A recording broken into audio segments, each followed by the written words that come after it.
US president Donald ട്രംപിന്റെ പുതിയ tariff നയം ഇന്ത്യൻ ആഭരണ വ്യവസായത്തിന് കടുത്ത വെല്ലുവിളി ഉയർത്തുകയാണ്. 2025 ഓഗസ്റ്റ് 7 മുതൽ യുഎസിലേക്ക് ഇറക്കുമതി ചെയ്യുന്ന ഇന്ത്യൻ ഉൽപ്പന്നങ്ങൾക്ക് 25% താരിഫ് ഏർപ്പെടുത്താനാണ് അമേരിക്കയുടെ നീക്കം. ഇത് ഇന്ത്യയുടെ രത്നാഭരണ മേഖലയ്ക്ക് കനത്ത തിരിച്ചടിയാകുമെന്നാണ് വ്യവസായ വിദഗ്ധർ മുന്നറിയിപ്പ് നൽകുന്നത്.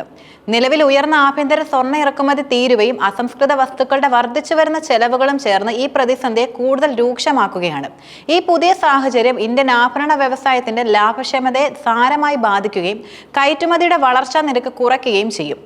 രത്നങ്ങളുടെയും ആഭരണങ്ങളുടെയും കയറ്റുമതിയിൽ ഇന്ത്യയുടെ ഏറ്റവും വലിയ വിപണിയാണ് US എന്നത്. ഈ മേഖലയിൽ നിന്നുള്ള വിദേശ നാണ്യ വരുമാനത്തിന്റെ 25%-ലധികവും US വിപണിയിൽ നിന്നാണ് ലഭിക്കുന്നത്. യുഎസിന്റെ വ്യാപാര നയങ്ങളിലെ ഈ പുനഃക്രമീകരണവും പുതിയ താരിഫുകളും US വിപണിയിൽ ഇന്ത്യൻ ആഭരണങ്ങളെ കൂടുതൽ ചെലവേറിയതാക്കുമെന്നാണ് പ്രതീക്ഷിക്കുന്നത്. ഇത് ഡിമാൻഡിനെയും അതിലൂടെ ലഭിക്കുന്ന ലാഭ മാർജിനുകളെയും ഒരുപോലെ ഇല്ലാതാക്കും. ജയ്പൂർ ആസ്ഥാനമായുള്ള പ്രമുഖ ആഭരണ ബ്രാൻഡുകളിലൊന്നായ ജുവൽ സാഗയുടെ സ്ഥാപകൻ ഈ സാഹചര്യത്തെക്കുറിച്ച് ആശങ്ക പ്രകടിപ്പിക്കുന്നുണ്ട്. ഉയർന്ന ഇറക്കുമതി തീരുവയും കുതിച്ചുയർന്ന സ്വർണ്ണവിലയും ഇന്ത്യയിലെ ആഭരണ ബിസിനസ്സിന് ആഴത്തിലുള്ള വെല്ലുവിളികൾ സൃഷ്ടിക്കുന്നു. അദ്ദേഹം പറയുന്നത് ഇങ്ങനെയാണ്: ഇത് ഉൽപാദന ചെലവ് ഗണ്യമായി വർദ്ധിപ്പിക്കുകയും കരകൗശല വിദഗ്ധർ മുതൽ വൻകിട ജുവലറികൾ വരെയുള്ള ലാഭവിഹിതം കുറയ്ക്കുകയും ചെയ്യുന്നു. ചില സന്ദർഭങ്ങളിൽ ഇത് കരിഞ്ചന്തയെ പോലും പ്രോത്സാഹിപ്പിച്ചേക്കാം. ആഗോളതലത്തിൽ ഇന്ത്യൻ ബ്രാൻഡുകൾക്ക് മത്സരക്ഷമത നിലനിർത്താൻ തീരുവ കുറയ്ക്കുകയും നൈപുണ്യ വികസനത്തെയും നവീകരണത്തെയും പിന്തുണയ്ക്കുന്ന ഒരു സാഹചര്യം സൃഷ്ടിക്കുകയും വേണമെന്ന് അദ്ദേഹം കൂട്ടിച്ചേർത്തു. സ്വർണത്തിന്റെയും വെള്ളിയുടെയും ഇറക്കുമതിക്ക് ഉയർന്ന തീരുവ ചുമത്തുന്നതിനാൽ ഇന്ത്യൻ ജുവലറികൾക്ക് വളരെ കാലമായി ഉയർന്ന ഇൻപുട്ട് ചെലവുകൾ നേരിടേണ്ടി വരുന്നുമുണ്ട്. നിലവിൽ സ്വർണത്തിന് 15% ഇറക്കുമതി തീരുവ. പുതിയ US താരിഫ് പ്രാബല്യത്തിൽ വരുന്നതോടെ കയറ്റുമതിക്കാർക്ക് ഈ ചെലവ് ഇരട്ടിയാകും. ഇത് ആഗോള ആഡംബര പൈതൃക ആഭരണ വിപണികളിൽ ഇന്ത്യയുടെ സ്ഥാനം ഇല്ലാതാക്കുമെന്നാണ് പലരും ഭയപ്പെടുന്നത്.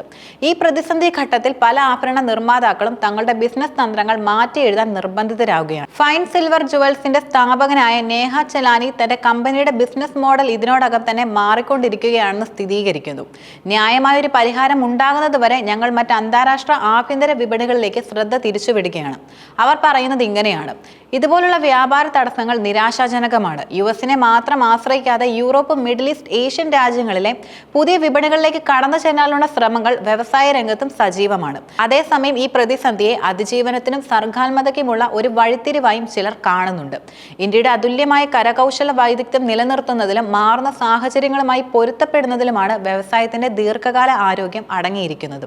മിറാസ ജുവൽസിന്റെ ക്രിയേറ്റീവ് ഡയറക്ടർ ഋഷി ജെയിൻ അഭിപ്രായപ്പെടുന്നത് ഇങ്ങനെയാണ്: ആധുനിക ഡിസൈനുകളുമായി പരമ്പരാഗത കരകൗശലത്തെ സംയോജിപ്പിച്ചുകൊണ്ട് പുതിയ ഉൽപ്പന്നങ്ങൾ വികസിപ്പിക്കാനും ആഭ്യന്തര വിപണിയിൽ ശ്രദ്ധ കേന്ദ്രീകരിക്കാനും ഇതൊരു അവസരമായി ചിലർ കരുതുന്നു. 2025 സാമ്പത്തിക വർഷത്തിൽ ഇന്ത്യ ഏകദേശം $40 ബില്യൺ രത്നങ്ങളും ആഭരണങ്ങളും കയറ്റുമതി ചെയ്തു. അതിൽ സിംഹഭാഗവും US-ലേക്കായിരുന്നു. എന്നാൽ സമീപ പാദങ്ങളിൽ പണപ്പെരുപ്പ സമ്മർദ്ദങ്ങൾ, നിയന്ത്രണങ്ങളിലെ അനിശ്ചിതത്വം, അസ്ഥിരമായ ആഗോള ഡിമാൻഡ് എന്നിവ കാരണം കയറ്റുമതി മന്ദഗതിയിലായിരിക്കുകയാണ്. ഈ വെല്ലുവിളികളെ നേരിടാനും മത്സരക്ഷമത നിലനിർത്താനും കേന്ദ്ര സർക്കാരിന്റെ ഇടപെടൽ അനിവാര്യമാണെന്ന് വ്യവസായ പ്രമുഖരും വിവിധ അസോസിയേഷനുകളും ആവശ്യപ്പെടുന്നുമുണ്ട്. സ്വർണ്ണ ഇറക്കുമതി നയം പുനഃക്രമീകരിക്കുക, കയറ്റുമതി പ്രോത്സാഹനങ്ങൾ ശക്തിപ്പെടുത്തുക, ഭാവിയിലെ വ്യാപാര ആഘാതങ്ങൾ ലഘൂകരിക്കാൻ കഴിയുന്ന ഉഭയകക്ഷി വ്യാപാര ചർച്ചകൾ നടത്തുക എന്നിവയെല്ലാം ഈ ആവശ്യങ്ങളിൽ പെടുന്നതാണ്. ഉദാഹരണത്തിന്, കയറ്റുമതി ഉൽപ്പന്നങ്ങൾക്ക് നൽകുന്ന ഇൻസെന്റീവുകൾ വർദ്ധിപ്പിക്കുന്നത് കയറ്റുമതിക്കാർക്ക് പുതിയ താരിഫിന്റെ ഭാരം കുറയ്ക്കാൻ സഹായിക്കും. കൂടാതെ ഇറക്കുമതി തീരുവകളിൽ ഇളവുകൾ നൽകുന്നത് ഉൽപാദന ചെലവ് കുറയ്ക്കാനും ആഗോള വിപണിയിൽ മത്സരിക്കാനും ഇന്ത്യൻ ഉൽപ്പന്നങ്ങൾക്ക് സഹായകമാകും. ഈ പ്രതിസന്ധി ഇന്ത്യൻ ആഭരണ വ്യവസായത്തിന് ഒരു കടുത്ത പരീക്ഷണമാണ്. ഇതെങ്ങനെ അതിജീവിക്കുമെന്നും പുതിയ സാഹചര്യങ്ങളുമായി പൊരുത്തപ്പെട്ട് എങ്ങനെ മുന്നോട്ട് പോകുമെന്നും കണ്ടറിയേണ്ടതുണ്ട്. സർക്കാരിന്റെയും വ്യവസായത്തിന്റെയും ഒരുമിച്ചുള്ള പ്രവർത്തനങ്ങളിലൂടെ മാത്രമേ ഈ വെല്ലുവിളികളെ അതിജീവിച്ച് ഇന്ത്യൻ ആഭരണ വ്യവസായത്തിന് മുന്നോട്ട് പോകാൻ കഴിയുകയുള്ളൂ.